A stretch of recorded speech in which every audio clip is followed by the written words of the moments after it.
Welcome to the Alchemy of Ascension Season 2, where we are exploring our galactic origins and becoming multidimensional.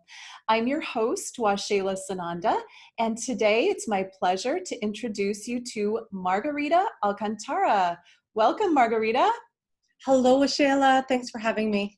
I'm so happy you're here. It's really my pleasure. So, for those of you who aren't familiar with Margarita yet, you're in for a treat. And I will first start out just by sharing a little bit about Margarita and who she is and what she does. Margarita Alcantara is a shamanista medicine woman, activator for the new code of power, and a keeper of the blue flame who helps spiritually conscious entrepreneurs activate the next level of their power so they can make their deep impact in the world. She activates divine power codes in others and opens portals of power on Mother Gaia. As a licensed acupuncturist and Reiki master teacher, she helps her patients awaken to their spiritual badassery. Her live show, Rise Up with Margarita, helps light leaders access their next level of power. She is a best-selling author of her book, Chakra Healing, a contributing writer to the Huffington Post, Mind Body Green, and Elephant Journal. So that's just a little bit about you and what you do. I love, your body of work. And I also know that you're very in touch with your Starseed origins. I would love to kind of start with a little bit of your origin story. How did you, begin this path? Was it an awakening experience? Were you born this way? So how Yeah, did it happen for you? I, I love this, and thanks for asking because this is such a juicy topic, and I just even love the work that you're focusing on with your online series.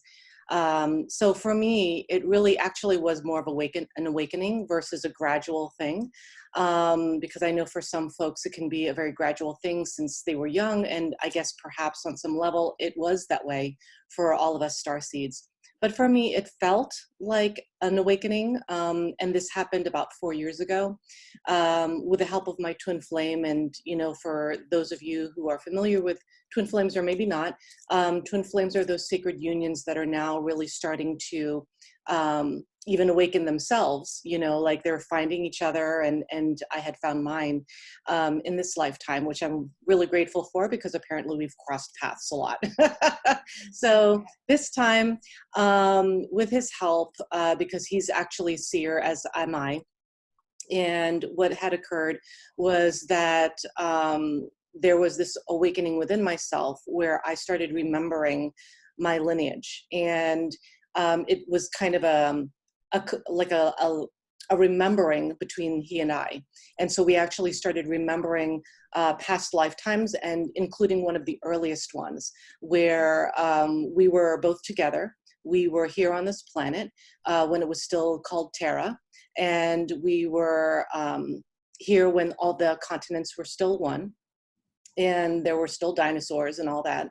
And he and I, we were not in human form, but it seems like apparently I've been here oftentimes not in human form, and usually Sirian, because that seems to be a really strong ascendant aspect of myself. And so in that role where he and I actually remembered, he and I actually ruled a peoples that ended up turning out into the different tribes that we see today. And my name was Lady Light Starbringer, and his name was Proud Wolf Star. And we lived in the trees because we had cities and villages and stuff, and mostly because there were predators on the earth floor. And that was why we chose that kind of home. But in that role where I was Lady Light Starbringer, I would go to the high tops of the earth, such as the mountains, and I would call down the Star Nation, or otherwise known as the Galactic Federation of Light, when Gaia needed help. And so I don't think it's coincidental at all that I remembered this role, because apparently I've had a very ancient connection with Gaia for a while. And I think I have been called forward to reprise that role because Gaia needs our help. You know, I know that there are many other people who are doing work with her. And that's why I awakened, I believe, because she called me forward, basically, and said, it's time, I need some help. And that's how I remembered. And so that was 4 years ago. Wow, that's fascinating. So, we've heard about the term, or I have twin flame ascension and twin flame activation. Would you say that that is basically what happened for you? You met your twin flame and then had that ascension or activation experience? That's a great point. And I don't hear those terms often, but it totally makes sense to me, because that is what happens often with twin flames, is that when they're ready, and then they meet each other, and then they actually activate each other. And, you know, maybe they don't mean to or whatever, but we do, right? And so for him, it was this spontaneous Kundalini awakening that he partially was ready for, partially not, but he worked through that. For myself, it just became like I just went like on fleek with my intuitive abilities and the remembrance of the Starseed lineage. And I think for me, that was part of my awakening as part of being in union with him. Mm, that's fascinating. So Mm. before that, were you on a spiritual path already and then it just kind of opened up? And when you met, it sounds like maybe he was already on his path as well. What was happening in your lives at that time? Yeah, it was really interesting because I was already, by that time, I was already a licensed acupuncturist, a Reiki master teacher already. I was already in private practice, and I have been for maybe over 11 years now. And so I was already practicing, and I was up in the Bronx and, doing my work because I was in a harm reduction agency, working, providing, these healing modalities for the population they were serving. And he came in, and I just saw like this energy of light, like that. Like I didn't see him, I just saw light, like this column of light. And I was like, okay, there's something different going on here, because I don't look at people like that. But when I saw him, that's what I saw. And so he was starting to open, I think. And I think that his path took a different trajectory than mine in the beginning. But he and I are both now, like on that path, and different but the same, as twin flames often are. Yeah. Yeah. How wonderful to be able to do that work together and share about it and have each other understand, that's an amazing connection and partnership. I love that. How beautiful. So that brings me to, you mentioned having a lot of Sirian connections. Do you talk a little bit about your starseed connections and memories? And do you find yourself more connected just to Sirius, or do you have sort of like roots in many places? Yeah, so I have the feeling that I have roots in more places than I'm currently remembering. But my ascendant, I would say, is Sirian, because that is what I remembered first. That seems to be like a recurring thing I remember. And for sure now, it's like, I mean, even when I'm providing and performing activations for some of my clients, some of them have actually told me I've turned blue.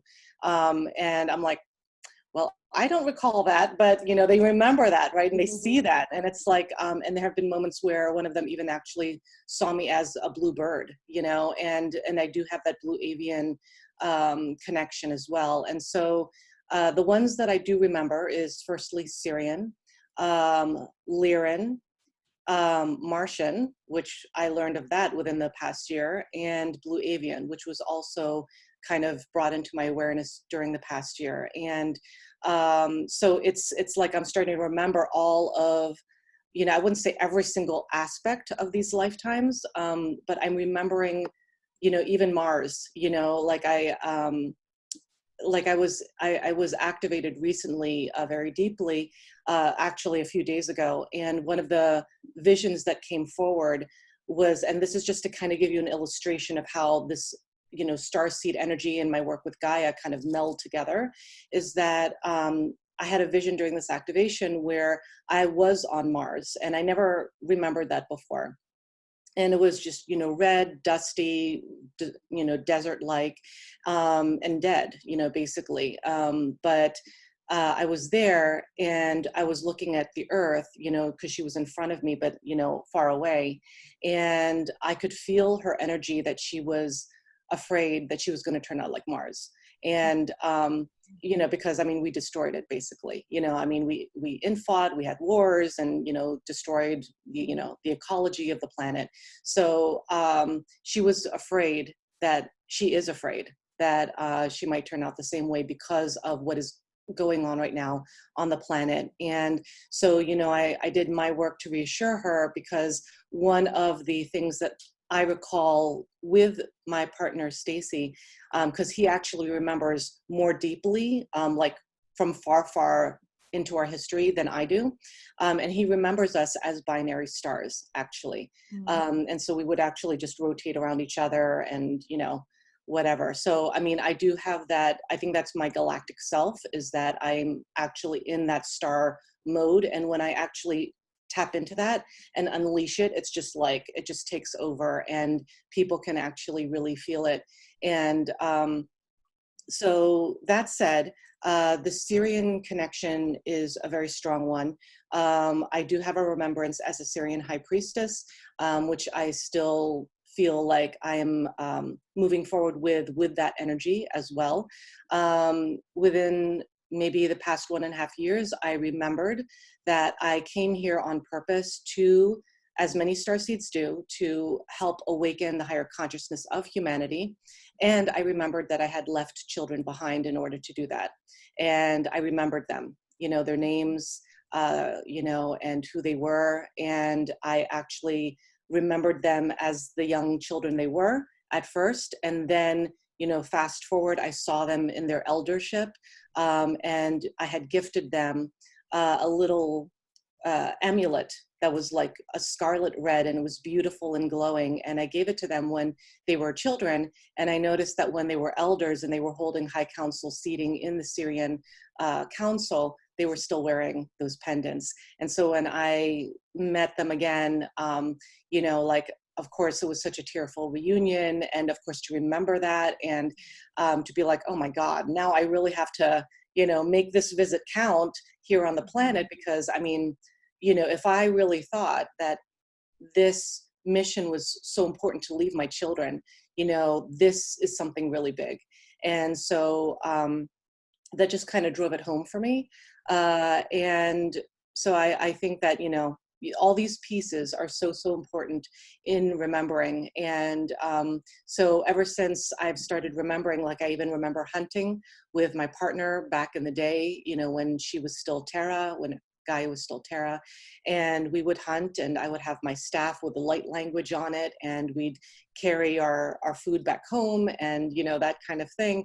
It was, all these memories are just so juicy, and I'm so grateful to remember. Mm. Wow, yeah, fascinating. Thank you for sharing all of that. And we have some similarities in our backgrounds, not surprising. But what I found that I think is relevant here is the more you explore and open up to those galactic origins and allow the memories and allow all of that, then more drops in. And you know, it's kind of like in the demonstration that yes, I embrace this, I'm open to it, then another piece comes in, and another piece. And I've been having an Andromedan experience come to me lately. I didn't realize that that's what it was until very recently, which just really dropped in. I had a 2.5-hour meditation, wasn't planning that, but that's the way it worked out. And I was like, oh wow, you know, this is my Andromedan aspect, and I didn't even know until now. That's Um, awesome. yeah, and I find, you know, even though I've been doing this work for a very long time in this body, I still get pieces as Yeah, I open up. So I love that you said, you know, you know yourself as so many. Well, it's your multidimensional beingness, and it's not like we're just one, or we just came from one place. Most of us who are here, maybe we have a strong memory or a strong like attachment or even a place where we call our home star, but Yeah, we've probably been many places. absolutely. And I definitely remember, I do feel like I've been around, so to speak. And it's really funny. And I'm not surprised you're remembering this Andromedan aspect of yourself, because I actually have a few Andromedan friends. So I don't know. Maybe I've got, who knows, maybe something else is going to be waking up soon. But I do have a lot of Andromedan friends. So I'm not surprised that you've revealed this aspect of yourself. I love it. Yeah, thank you. And it's just fun to watch what drops in. And I love that you remember your star, you're actually being a star as well. I didn't even realize that was a thing until several years ago. I was doing a psychic reading for a guy. And I'm like, this is so interesting. I'm getting that you came here from being a star. Like you are, that's who you primarily are. And I had never seen that or heard of it before that. And then now I hear about it all the time, of course, because once the door opens, it's like the information floods in. But I love that. And that's a powerful memory of beingness. I mean, that's a big presence to be a star.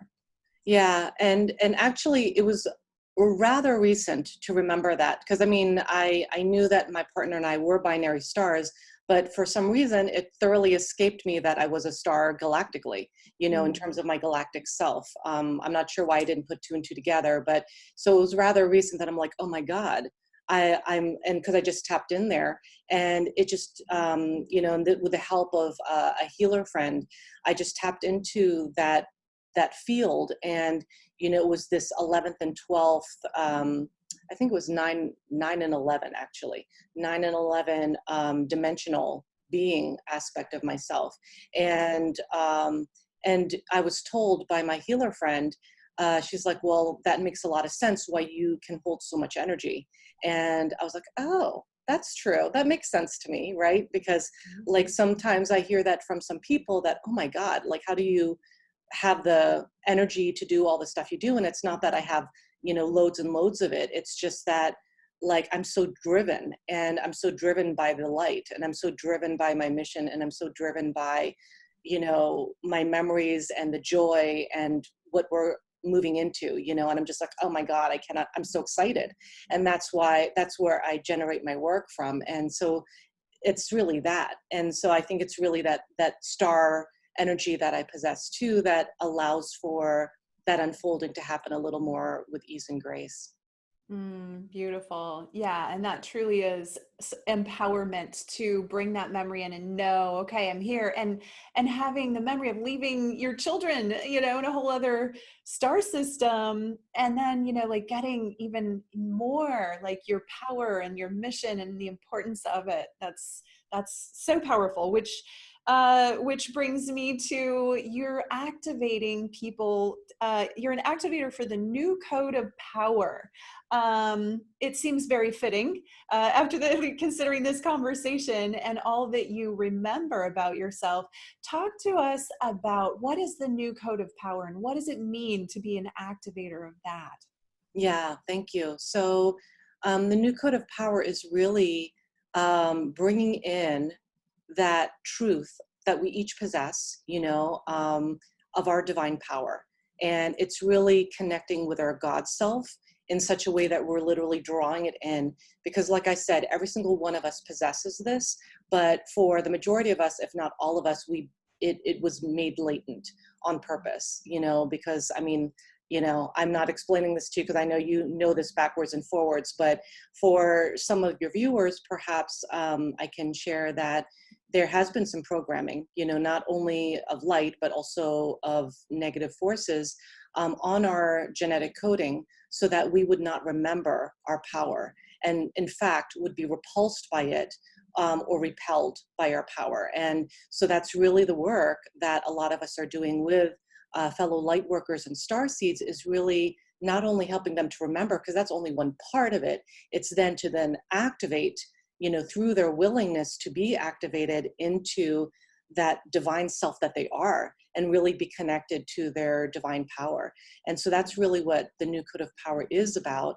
And because there's just been so much old power, artificial power, if I'm going to be more exact, that's been happening on the planet, and around greed, manipulation, having one over other people, and creating suffering, based on that. And I've been doing a lot of work around that, meaning that I will actually go into those different timelines, and I will locate the cancer, if you will, of the corrupted codes, and I will literally excise them and then input as a replacement the code of power of God. And in order to basically repair these timelines and even the coding. I don't do it like that when I'm activating people within their power codes. It's different for everybody, but it really is connecting them with their divine power and awakening that on their DNA level. Wonderful. Yeah, that is recoding, Yeah. essentially. It's incredible work. And I love that you're helping people find their empowerment within themselves. And then a lot of times people need to recode our own humanity or DNA, like you said. I went to I had such a strong program in me that kept me from stepping into my power. And it was a fear of misusing my Oh, power yeah. if I were to step into it.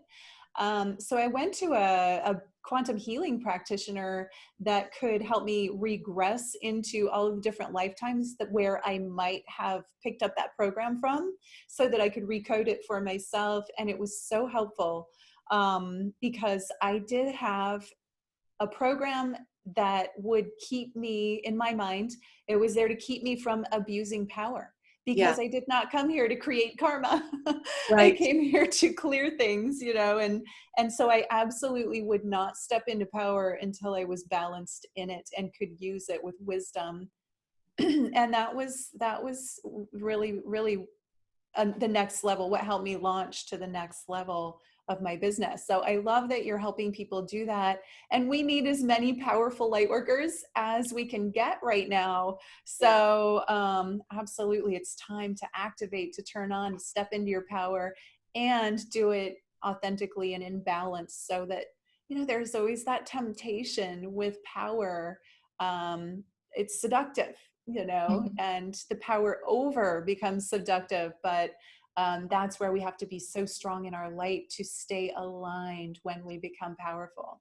Absolutely. And the fear that you had, as much of a programming as it was, it's actually so common. I see it in so many people, especially women, this belief that, they're afraid they might misuse it again. And for some, it's been a past life remembrance, because anyone who's powerful now, guaranteed has probably misused it in a past life, we're violent with it. I'm sure I have been, and so then there also sometimes is this piece of shame, like, oh my God, I'm so ashamed of my power that, I'm not even going to dare embody that now. Because what if, like you said, what if I misuse it? And the truth is that when we are being compelled to step forward in our power in this lifetime, it is for a reason, and it's not to misuse the power. It is because we are ready to be responsible now with our power and to make a difference using our power to make things right, if you will. And it's really our time. So, and I strongly believe that. And so I've done even, because I'm also a shamanic practitioner, sometimes when I'm performing an activation, I will actually do some shamanic work first and some portal jumping and all this other stuff to heal whatever that past life stuff was, so that they can be receptive and willing and ready to receive that awakening into their power on a deeper level, because that needs to get tweaked first. Yeah, absolutely. And thank you for doing that work.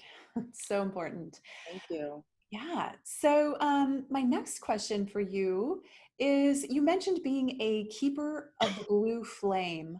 What is the blue flame, and what do you do as a keeper of the blue flame?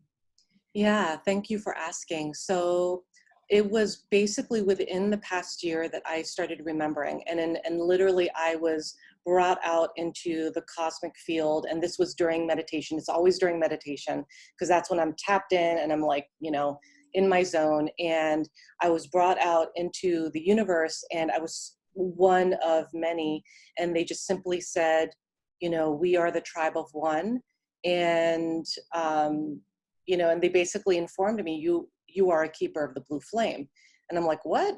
And like, first of all, I'm like, what does that even mean? And then secondly, I'm like, well, I don't, you know, I wasn't remembering that, you know, that's not something that was in my awareness. So I was just like, okay, thank you, you know, and then they gave me some more information about my work. And so I just kind of sat with it once I came back.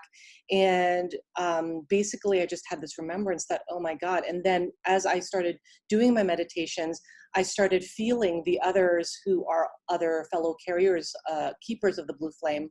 And some of them were in the universe, in the cosmos. Some of them are here on the planet. Some of them are remembering. Some of them have not yet remembered. And I connected with every single one of them. And some of them were still asleep, and that's okay, you know, because we wake up when we're supposed to. But what also happened was that I think it was maybe a month or two ago now, that, you know, when I was in meditation, I was called forward by very, very high vibrational light. And then I just heard, you know, we are the council of light, and it is time for you to light the flame. And I was like, okay. And there was a part, the human part of me was like, I don't know what they're talking about. The other part of me was like, oh, of course, the flame, just like the flame. So, so then I saw in front of me like this old ancient stone structure that was very large, but it was like, you know, if you think of the Olympic torch times 100, it was like that large. And so as soon as they said, it's time for you to light the flame, my whole body lit up in a blue flame. And I just started walking over to that structure. And before I touched the structure, I made an intention and I said, this is for those of the highest vibration of love and light who are ready to ascend and use this flame with responsibility, with love, with purity in heart, and who are here to help humanity transcend into those greater realms, and basically just infusing it with only those who are responsible and who come with the highest level of peace and light and love are able to access this. And so with that, I did touch that structure. The whole structure lit up in a blue flame. And then next thing I saw, it started to vortex into a column, and then it went straight into the top of the universe until it met in a way with the top of the universe, and that top opened up with light, and almost like it went into the heavens, and it just vortexed in there, and it was just like, oh my God. And then I was so lit up, and you know, I was like, oh God, this is a lot of energy. So I sent it to Gaia, because, you know, like, she always needs our help. So I sent it first to Gaia. She had the first servings, if you will. And then I sent it to humanity across the globe. I even sent it into my twin flame union to enhance our work so that we could really show up for the world. And just wherever it needed to be applied, basically. And so with that, that is to say, to answer your question, that the blue flame, my understanding, you know, something that I read, Lisa Renee is one of those people whose work I follow.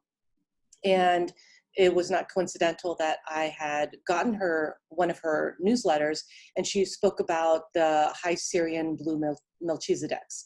And I was like, oh my God, that's me. I'm one of those Melchizedeks. And she said that, you know, they were keepers of the blue flame. And at first when I read it, I'm like, okay, that's nice. But then, you know, later on I applied it. I'm like, oh my God, like, I'm remembering I am one of those people. I'm one of those beings. And so they are, the blue flame holds the keys to the kingdom of God, which is why I would assume that's the reason why it took me so long to remember that. And that this is the time for humanity to access the kingdom of God. Not like we couldn't before. It's just that we get to access it now while we're still here on the earthly plane in human form, and create this heaven on earth. And not only that, the blue ray and the blue flame, that is all about the divine will of God. And so part of my work is really to align not only myself and make sure I'm good with aligning with my divine will, with God's will, but also assisting others in aligning their will with the divine will. And so that is the work that I'm doing with a lot of people now. Like, and I think that tends to be more through osmosis through my work with people. Like they just kind of like, wow, I'm feeling all this blue flame energy, and I didn't really do anything specific towards that. But I guess that's part of how it, you know, continues, is that it gets to impact through my voice, through my energy, and through my work. Yeah, beautiful. Thank you for that explanation. That's really helpful. And I can, you know, I can definitely relate to that, everything you just shared. And it's interesting because there's so many people now with the last name Melchizedek. Mm, I've seen it popping up everywhere. Even a couple of people on the show have that last name, or at least one. I might have only had one, but I had one on the first one too. And it's an energy rather than a being, is kind of the understanding that I'm getting there. So that's fascinating. And when you describe the blue flame, that's something that I would call a divine light technology. And there are all of these just numerous divine light technologies available to us once we're activated into them. And I find that getting activated into them oftentimes comes direct from source. And I had a somewhat similar experience with the platinum flame, yeah. which is the platinum flame of transformation, where it was shown you can burn up old timelines and all possibility of falling back into, you know, negativity, into darkness. And so I've been working with that a lot for the last 2 years, and I received it in a similar way. So it's fascinating how these things show up and activate our memory of holding certain gifts that we can share. And I love how you said by osmosis, people that you work with or that you're around get it. And I've found that too, although sometimes it can be uncomfortable for people. It's not always a walk in the park, right? All of Right. that energy. So you find that the flame and the technologies that you're emulating sort of naturally select the people that orbit you. I love how you describe that. Naturally select the people who orbit you. Yeah, I love it. Because that's what happens. Yeah, it does. And so, you know, I'm kind of saying that because I've had a lot of people ask me, you know, after doing this training, I find that I tend to be hanging out with different people, or some of my old people just sort of left my orbit. They might not say it that way, but that's kind of how I see it, that we just kind of spin into a different orbit sometimes, or people spin into ours, depending on the energy that we hold or the frequencies that we hold. Absolutely. And, you know, because I mean, as you grow and as you get activated, you are resonating at a different frequency, and people who simply are not a match at that frequency just kind of fall away. And it's nothing personal. It's just about vibration and frequency, you know? And so that's really just what happens. And I hear actually when people are just awakening into their spiritual journey, they're afraid of that. You know, they say, you know, I'm afraid to change because I'm afraid my relationships will change. And I'm just really honest with them. I'm like, they will change, Yeah. you know, like spoiler alert. And at the same time, you want that, you know, like, because the ones who are ready to continue with you will stay, and the ones who are not will, you know, find people who they resonate with, and that's okay, and that's natural. And so it's really, sometimes it's that human within us that are just like, but I like these earthly safe things that I've had, you know, and so that's often part of the change that gets to transform, and so that you can open into that next level. Yeah, the growing pains.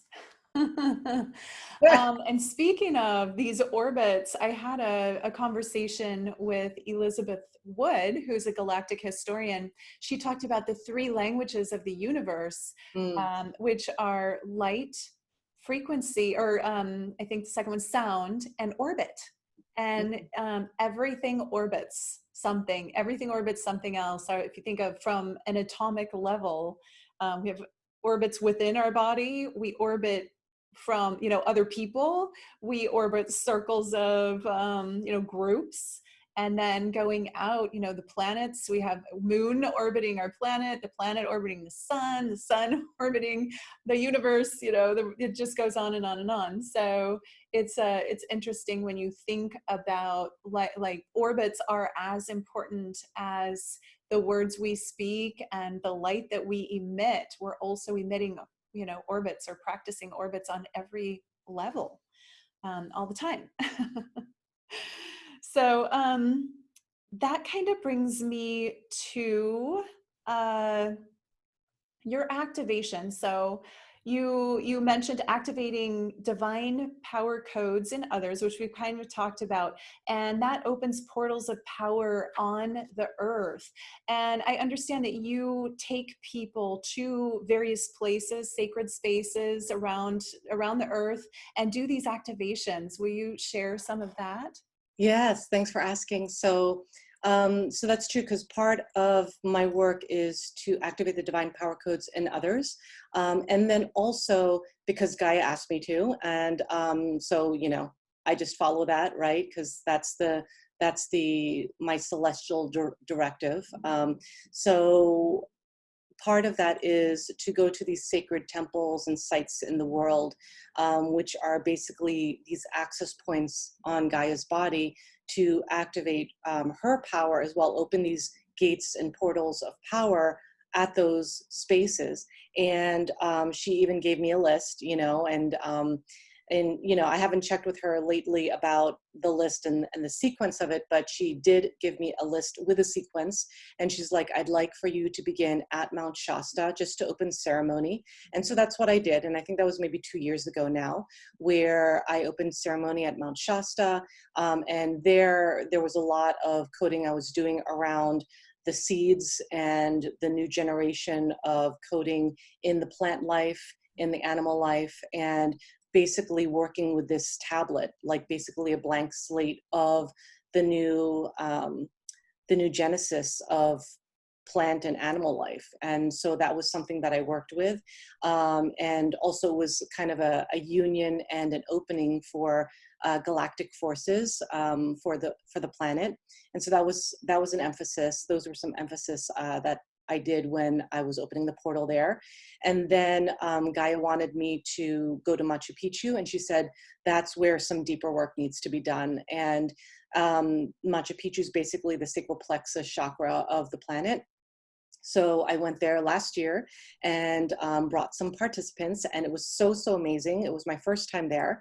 And it felt like the focus was really on, because I also tend to do a lot of work around protection of galactic beings and of the planet. You know, there seems to be this protective aspect that I tend to work with as well. And so when I was in Machu Picchu, I understood that there were a lot of crafts not of light who were using that portal, you know, irresponsibly and for nefarious purposes. And so I'm like, well, that needs to stop, you know? And so I did some work there where it was no longer accessible to those types of crafts, and that only those of the highest vibration of love and light in service to humanity's acceleration into their frequency of higher consciousness were allowed to have access to the power in this portal. And not surprisingly, and this happens every single time I do this kind of work, you know, I got a lot of backlash from the negative forces. And so, you know, even coming home on the plane from Machu Picchu to the United States, like I was actually surrounded by a lot of negative frequencies that were trying to scare me, you know, and just kind of really express that they were not happy, which is fine. I mean, this happens.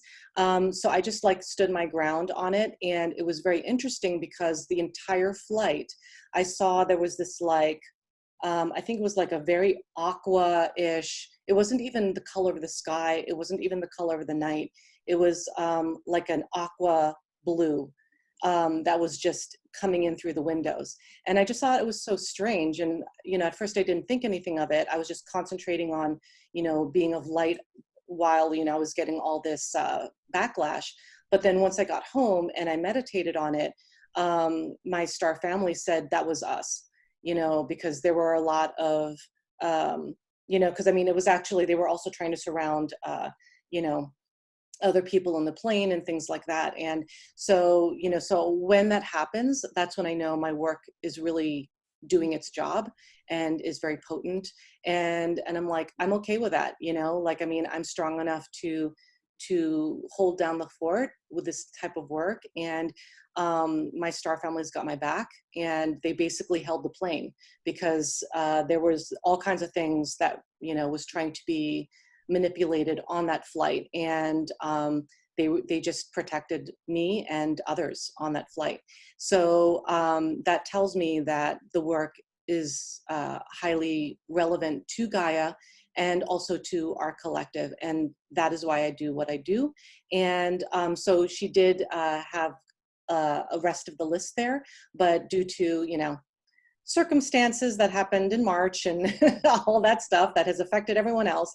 No traveling so far for now, but that will be something I'll pick up on, you know, as things open up. Yeah. Yeah. Wonderful. Well, we'll have to stay tuned and, you know, watch for your next excursion. It sounds fascinating. I saw a picture, I think it's of you at Machu Picchu on your website. Just Mm-hmm. gorgeous. I'm like, oh, that looks amazing. So, and that's definitely on my bucket list. I haven't been yet, but You'll love it. You yeah. will love it. You will just feel it. It will just penetrate your being and your heart, and you will just be in joy. Yeah, yeah, I feel so connected to that place. So when the time's right, I will go.